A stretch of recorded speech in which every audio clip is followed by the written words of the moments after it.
L'atelier de l'âme, le podcast.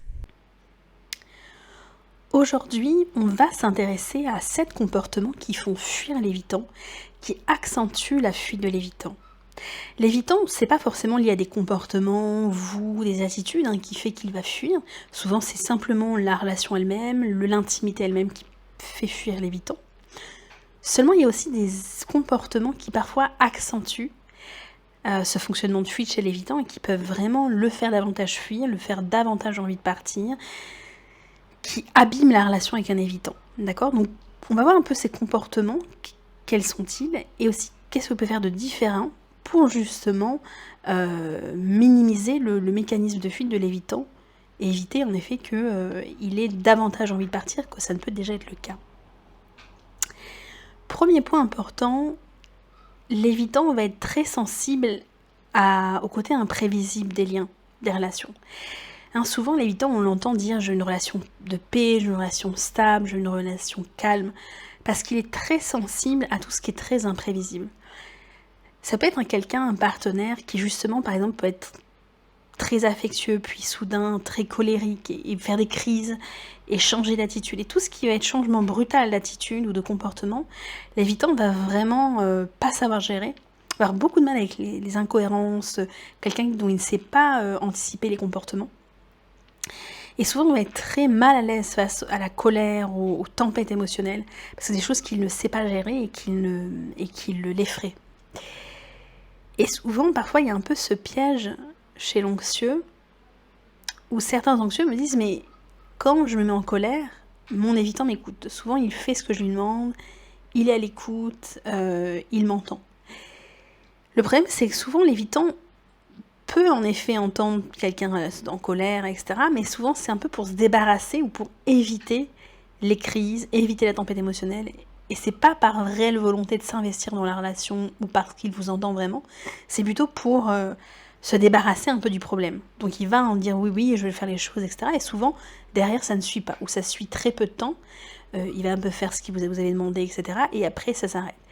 Donc ça fonctionne sur le court terme, très court terme, mais souvent sur le long terme, ça abîme la relation. Les crises, les reproches ou les menaces de partir, tout ça peut vraiment abîmer sur le long terme le lien avec un évitant.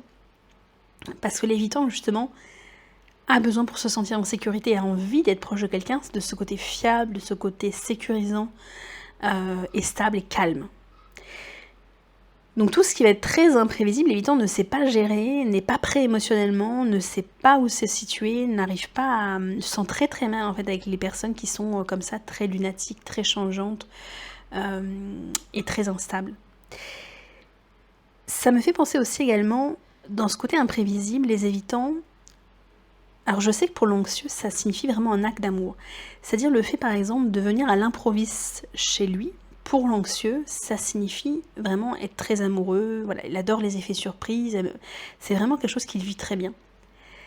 A l'inverse, chez l'évitant, souvent le fait de débarquer chez lui à l'improviste, chez lui, à son lieu de travail, c'est vraiment mal vécu. C'est quelque chose que l'évitant vit très mal parce que c'est imprévu.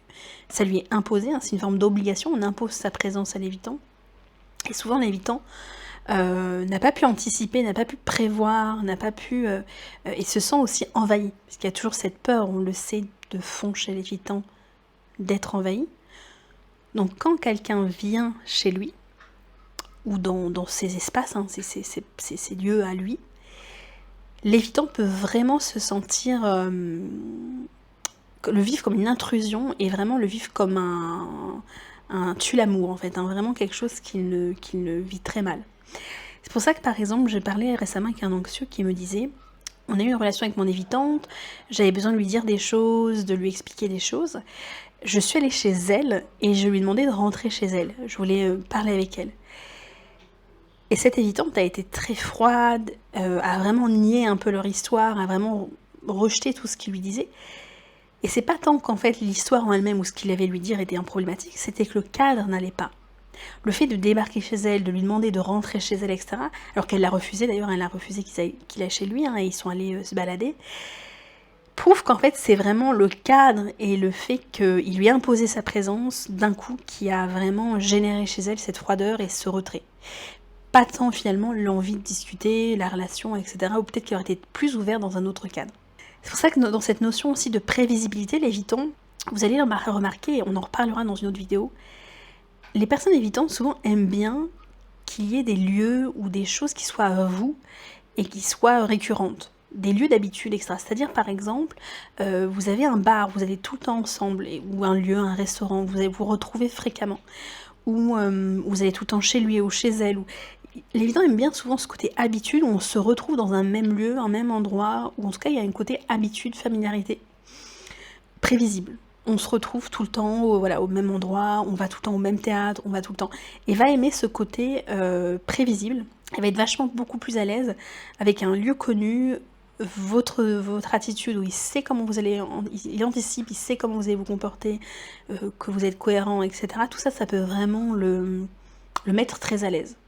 Alors c'est étonnant en même temps, parce qu'on pourrait me dire, oui, alors... Je comprends bien l'évitant aimer être prévisible, pourtant c'est quelqu'un qui a beaucoup d'évitants ont de mal à planifier, à prévoir des vacances, à prévoir des rendez-vous. Donc eux-mêmes ont du mal à être prévisibles en fait d'une certaine manière, à prévoir des rendez-vous. L'évitant a du mal à prévoir des rendez-vous, mais parce qu'en fait à chaque fois c'est comme s'il se préparait les relations, les voir du monde. Parfois c'est un coup énergétique pour l'évitant, ça lui demande vraiment de l'énergie. Donc il aime bien pouvoir préparer, anticiper les moments où il va avoir des interactions sociales. Il n'aime pas être qu'on lui impose des moments sociaux, etc. Donc souvent, il prend du temps, énormément de temps, pour anticiper les moments où il va y avoir des interactions, il va devoir être sollicité, etc. Le deuxième point, c'est le fait de rendre des attentes irréalisables, voire impossibles à satisfaire.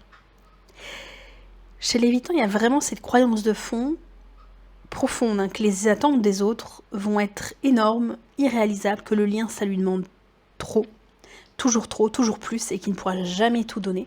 Et vous êtes souvent nombreux à avoir entendu, par exemple, de l'évitant ou de l'évitante, je ne suis pas prête à te donner ce que tu veux, je ne pourrais pas te donner ce que tu veux, je me sens incapable de donner ce que tu veux, je ne peux pas répondre à tes attentes.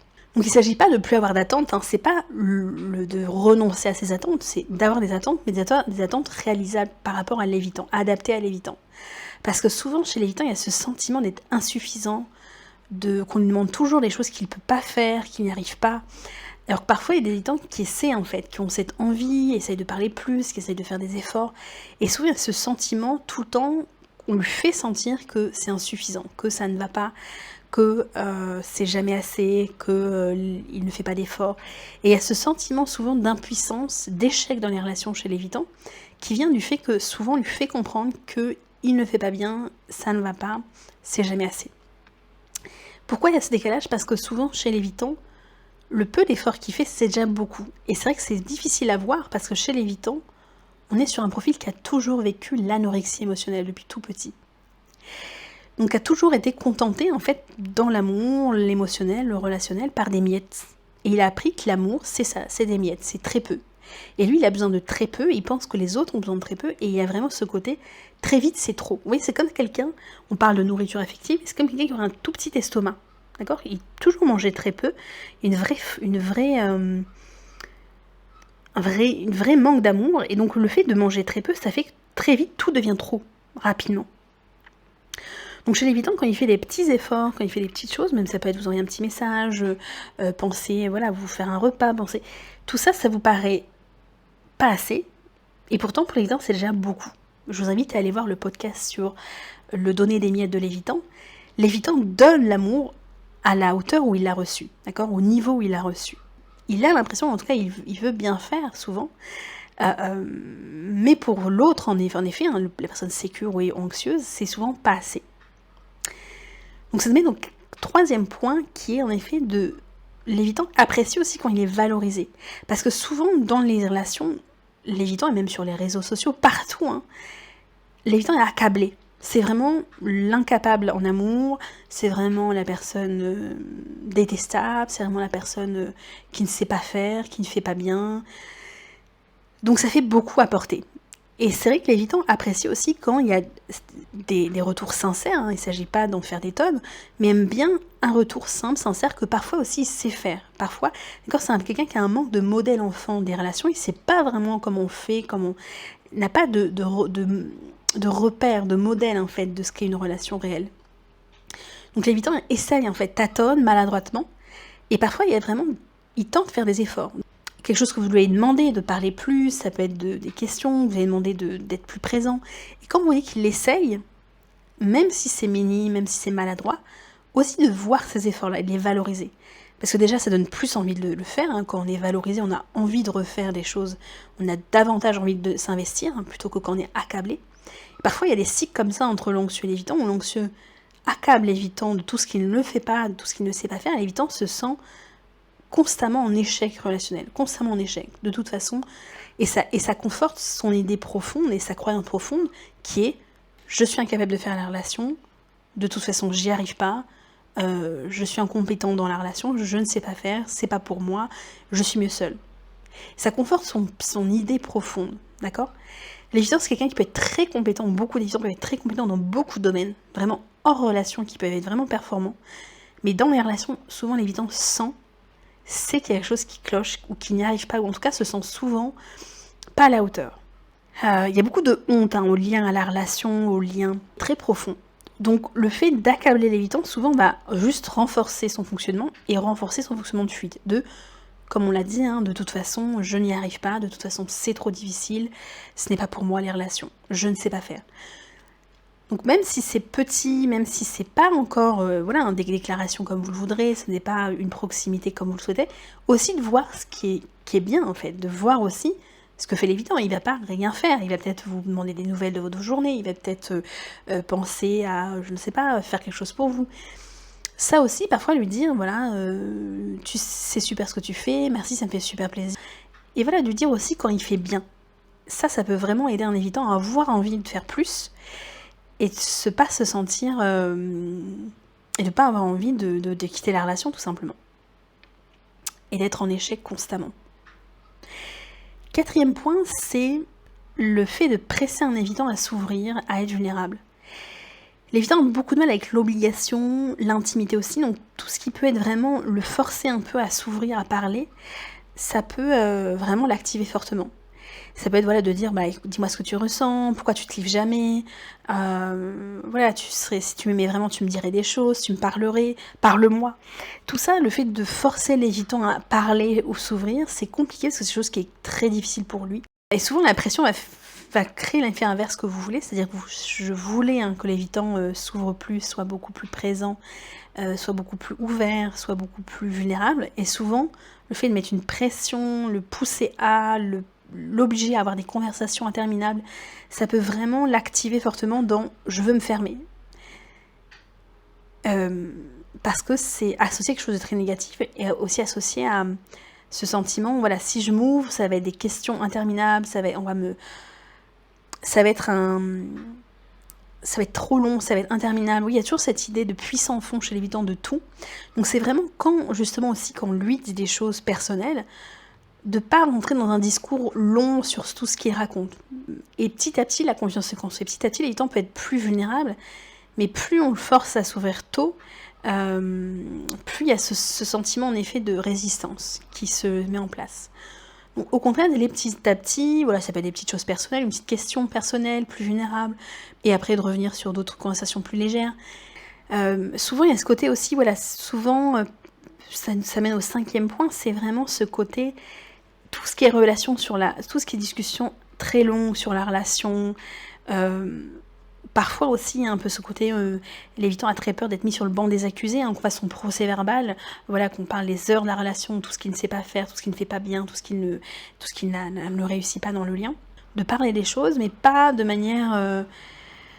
dans des conversations qui n'en finissent plus, vraiment être dans quelque chose de beaucoup plus court, et aussi, quand vous parlez avec l'évitant et que vous avez besoin de lui dire des choses, ramener aussi ce côté un peu légèreté, alors casser un peu la chose avec de l'humour. L'évitant va être très réceptif à l'humour parce que justement ça désamorce, et l'humour ça marche dans beaucoup de choses, c'est vraiment un très bel outil, parce que ça désamorce ce côté conversation très sérieuse, très émotionnelle, je te mets sur le banc des accusés, l'évitant va être très sensible, va se sentir rapidement accusé d'eux, etc. Donc de ramener en fait des choses, dire les choses, mais aussi un peu sur le côté de l'humour, sur une discussion plus légère, plus sympathique, tout en communiquant des choses, hein, restant vrai, et voilà, en restant, il ne s'agit pas de se suradapter à l'évitant, mais casser ce côté parfois un peu trop sérieux des discussions sur le couple, faut qu'on parle, tout ce qui va être trop, ça peut vraiment l'activer dans ce côté, voilà, la relation c'est constamment difficile, c'est tout le temps des discussions sur le couple, de ce qu'il faudrait faire, et ça peut vraiment le mettre très mal à l'aise. 6e point, c'est franchir les limites pour obtenir davantage de proximité. L'évitant va être très sensible au quelqu'un qui va respecter ses limites. Quand il dit qu'il veut être seul, que ce soit respecté, quand il veut pas parler, que ce soit respecté, pas tout le temps, hein, bien sûr, c'est-à-dire qu'il s'agit aussi que l'évitant fasse des efforts, hein, bien sûr, mais de quelqu'un voilà, qui va par exemple, si l'évitant répond pas, qui va l'harceler de messages, qui va l'harceler jusqu'à ce qu'il cède, quelqu'un qui par exemple, un évitant qui ne voudrait pas de sexualité, quelqu'un qui l'harcèle jusqu'à ce qu'il cède, tous ces comportements là, ou quelqu'un qui débarque chez lui, l'évitant est très sensible à quelqu'un qui respecte ses limites. S'il dit quelque chose, alors l'évitant ne communique pas toujours ses limites, l'évitant va vraiment associer l'autre est respectueux, cette personne me respecte mes limites, respecte ce que je dis. Quand l'évitant associe votre personne à cette personne me respecte, l'évitant va être très sensible et va être beaucoup plus prêt à davantage se rapprocher. Le 7e point, et c'est assez connu de beaucoup d'entre vous, mais c'est la critique. L'évitant est très sensible à la critique parce que quelqu'un de fond qui a beaucoup de honte relationnelle, hein, qui se croit vraiment, comme on l'a dit à plusieurs reprises, hein, qui se croit incapable de faire la relation de fond. Donc la critique, ça va vraiment le mettre dans un sentiment de honte, et souvent ce sentiment d'avoir envie de se cacher, d'avoir envie de quitter la conversation, la relation. Donc va vraiment se refermer, et va vraiment être très sensible, va vraiment mal réagir aux critiques, et d'ailleurs est très souvent susceptible, hein, beaucoup d'évitants sont très susceptibles, parce que ça réveille vraiment ces sentiments qu'il a profondément de lui, vis-à-vis de la relation, même vis-à-vis de beaucoup de choses. Donc pour éviter de réveiller ces blessures, c'est d'éviter la critique, alors de dire les choses bien sûr, mais sous d'autres formes que forcément des reproches, des critiques, parce que souvent l'évitant face aux reproches va faire tout l'inverse en fait, va vraiment se fermer, se recroqueviller, être dans le silence, hein, faire le silence treatment, se mettre dans le silence, parce que vraiment ça réveille des sentiments de honte, des sentiments d'incapacité à être dans le lien. Et encore un petit peu d'autres choses qu'on a dit, hein, c'est-à-dire ce sentiment de ne pas pouvoir répondre aux attentes de l'autre, d'être incapable etc. Donc c'est très compliqué. Et l'évitant prend beaucoup de choses comme des reproches rapidement ou des critiques. Donc c'est de trouver une façon de dire les choses, de rester toujours bien sûr honnête et vrai, hein, mais et d'être plus sur les comportements que sur la personne, d'accord? Pas qui il est en tant que personne, hein, de toute façon, toi tu es comme ça, t'es tout le temps comme ci, etc. Ça peut vraiment l'activer, mais plutôt sur des choses précises. Donc pour conclure, on voit que l'évitant est très sensible à l'instabilité émotionnelle, hein, il est très sensible aux gens qui sont cohérents, stables, prévisibles. Quelqu'un qui est très sensible aux attentes, donc il s'agit de toujours bien sûr garder des attentes, hein, dans la relation, il ne s'agit pas de vous oublier, mais de trouver aussi un moyen de rendre ces attentes réalisables pour l'évitant, qui se sent tout le temps l'impression de ne jamais pouvoir être à la hauteur des attentes de l'autre. C'est-à-dire donc 3e point aussi, de valoriser, hein, les efforts que fait l'évitant. L'évitant est très sensible à quelqu'un qui va aussi le valoriser, qui va aussi voir ses efforts, qui va aussi, parce que voilà, souvent l'évitant au contraire est plutôt accablé et souvent montré comme le méchant dans l'histoire, le monstre d'eux, etc. Donc lui montrer aussi que c'est quelqu'un qui est capable de faire les relations, qui est aimable, qui est digne d'être aimé, comme tout le monde. C'est aussi la pression émotionnel, hein, le fait d'être obligé de souffrir, de parler des émotions, de parler de lui, obliger un évitant à souffrir, ça peut être très compliqué, quelque chose qui vit très mal. Donc l'absence de reconnaissance, comme on l'a dit, hein, c'est un problème, hein, le fait de ne pas être reconnu dans la relation. Ça, c'est le comportement, quand je dis voilà, de valoriser, c'est le fait de l'absence de reconnaissance qui est problématique. L'intrusion aussi, le non-respect des limites, qui va être très compliqué aussi pour l'évitant, c'est de ne pas respecter ses limites, qui va très vite associer à... où il va être encore plus dans la défense de ses limites, de son espace, parce que justement il ne se sent pas respecté. Deux outils qui permettent vraiment chez l'évitant de se sentir beaucoup plus à l'aise dans le lien, comme on l'a dit, donc c'est la stabilité bien sûr, mais c'est aussi la valorisation, de la reconnaissance, reconnaître aussi ce qu'il sait faire, ce qu'il fait bien, et l'humour, c'est-à-dire de désamorcer tout ce qui va être conversation interminable, compliquée. L'évitant va être très rapidement, se sent vite piégé dans des conversations sur la relation, sur le couple, qui peuvent vraiment l'effrayer, hein, où il se sent piégé. Donc de désamorcer parfois les moments de crise ou les moments en ramenant un côté léger. On est là aussi pour rigoler, on est là aussi pour... Alors il ne s'agit pas de prendre tout à la légère, il y a parfois des sujets sérieux bien sûr, mais de casser un peu parfois ce côté trop... mis sur le banc des accusés, le procès verbal, tout ça, hein, ce que l'évitant a horreur et a peur, dont il a peur, et ce qui lui arrive assez souvent d'ailleurs, par justement casser ces ambiances, je dirais, parfois trop sérieuses, par de l'humour. Ça peut vraiment aider l'évitant à se sentir à l'aise. Donc bien sûr, hein, dans tout ça, on comprend bien qu'il s'agit de comprendre l'évitant et de l'aider à justement être mieux dans le lien et plus à l'aise, par cette stabilité, par cette reconnaissance, par cette présence, par ce respect des limites. Mais il ne s'agit pas de s'effacer, hein. Bien sûr, ce qu'on a dit, il ne s'agit pas de ne plus avoir d'attente, il ne s'agit pas de respecter tous les besoins d'espace de l'évitant, de s'oublier complètement, etc. C'est vraiment au contraire de prendre en compte aussi la sensibilité de l'évitant et qui il est, tout en existant aussi dans le lien, en ayant bien sûr ses besoins, sa présence, exprimer les choses, mais en mettant les formes, en étant aussi dans la prise en compte qu'en face on a quelqu'un très important, qui veut bien faire. Il y a beaucoup d'évitants qui ont cette envie de faire bien, mais qui n'ont pas de modèle, qui n'ont pas d'exemple, qui sont maladroits dans le lien parce qu'ils n'ont pas de vécu, d'expérience réelle du lien.